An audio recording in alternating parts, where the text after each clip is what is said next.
উগনা বিদ্যাপতির জন্য রান্না করত, তাকে সঙ্গে নিয়ে রাজ দরবারে যেত, ভক্তি ও ভালোবাসায় সর্বদা পাশে থাকত। কিন্তু তার মধ্যে ছিল এক অলৌকিক ভাব। তিনি কখনো ক্ষুধার্ত হতেন না, কখনো ক্লান্ত হতেন না, আর তার চোখে সব সময় এক গভীর শান্তির জ্যোতি ঝলমল করত। একদিন বিদ্যাপতির স্ত্রী উগনাকে রাগ করে কিছু বললেন, আর উগনা হেসে বাড়ি থেকে বেরিয়ে গেলেন। বিদ্যাপতি তৎক্ষণাৎ বুঝতে পারলেন কিছু একটা অদ্ভুত হয়েছে। তিনি দৌড়ে বাইরে বেরিয়ে এলেন, কিন্তু উগনা কোথায় কেউ জানে না। তিনি নদীর পাড়ে গিয়ে কাঁদতে লাগলেন।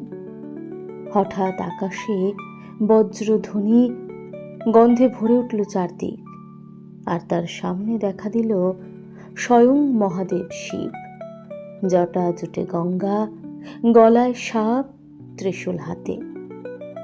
মহাদেব বললেন, বিদ্যাপতি, আমি তোমার ভক্তি পরীক্ষা করতে উগনা রূপে এসেছিলাম।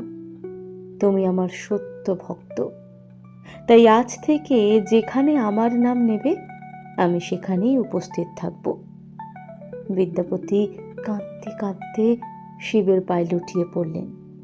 সেই দিন থেকে তিনি শিবের নাম নিয়ে গান লিখতে শুরু করলেন। তার কলম থেকে জন্ম নিল বিদ্যাপতি গীত।